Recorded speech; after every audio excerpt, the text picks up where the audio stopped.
নমস্কাৰ সকলোকে মোৰ এটা নতুন ভিডিঅ'লৈ আপোনালোক সকলোকে স্বাগতম জনাইছো। কি খবৰ আপোনালোকৰ? মই বাৰু ভালে আছো। ভালে মানে ইমান ভাল নহয়, মোৰ পুৰা চৰ্দি ৰাতিৰ পৰা। এতিয়া আমাৰ মানে এবাৰ নামঘৰত শংকৰ উৎসৱ ভাগ বেছি ডাঙৰকৈ পতা নাছিলে, সেইটো কাৰণে তিনিটা খেল মানে লগ হৈ পেলাই আজি পাতিছে আৰু ৰাতিলৈ ভাওনা আছে। এতিয়া ভাগৱত ভ্ৰমণ হ'ব, আহি আছে সেইফালৰ পৰা। তাকে ওলাই মেলি ৰেডি হ'লোঁ মই যাবলৈ। ভাগৱত ভ্ৰমণ অকণমান দেখাম আপোনালোকক, আৰু ৰাতি ভাওনা ভাগো পাৰিলে অকণমান দেখাবলৈ চেষ্টা কৰিম। চাই থাকিব, আৰু যদি ভিডিঅ'টো ভাল লাগে তেন্তে হ'লে লাইক কৰিব, কমেণ্ট কৰিব আৰু শ্বেয়াৰ কৰিব, লগতে ছাবস্ক্ৰাইব কৰি দিব। এতিয়া ব'লক, ল'ৰা ৰেডি হ'ল, সি গ'ল বাৰু, ৰাস্তাত ৰৈ আছেগৈ। দেউতাকটো কেতিয়াবাই গ'ল নামঘৰ। এতিয়া মই আৰু ঘৰত মা আছোঁ, ওলাই মেলি হৈ গ'ল। এতিয়া যাওঁ আৰু যাবলৈ বাকী। তাৰপিছত চাই থাকিব, অকণমান নামঘৰটো দেখাবলৈ চেষ্টা কৰিম। আমাৰ ইয়াত ভাগৱত ভ্ৰমণ কেনেকৈ হৈছে সেইটো চাব আপোনালোকে, নিশ্চয় ভাল পাব চাই।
হৰি নামৰ প্ৰেমৰ নদী ধীৰে ধীৰে বৈ যায়, জয়া জয়া লোৱা বৈ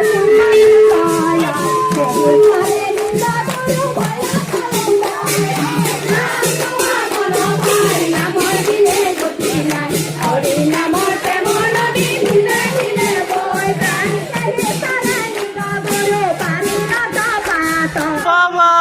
আমি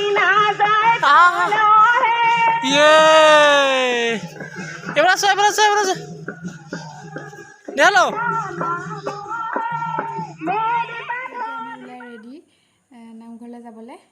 কৈছিলে যে ৰাতি ভাওনা আছে বুলি। দিনত আকৌ নামঘৰলৈ যোৱাটো দেখুওৱা নহ'লে, কাৰণ মোৰ গাটো বহুত বেয়া হ'ল। সোনকালে গুচি আহিলোঁ মই। এতিয়াও গাটো ভাল নহয়, চৰ্দি লাগি আছে আৰু অলপ জ্বৰো হৈ আছে। তো গুচি আহিলোঁ। অকণমান ভাওনা দেখাম আপোনালোকক, চাব ভিডিঅ'টো শেষলৈকে আৰু জনাব লাষ্টত কেনেকুৱা লাগে, আজি ভিডিঅ'টো কেনেকুৱা পালে।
যেতিয়াই হ'ব প্ৰয়োজন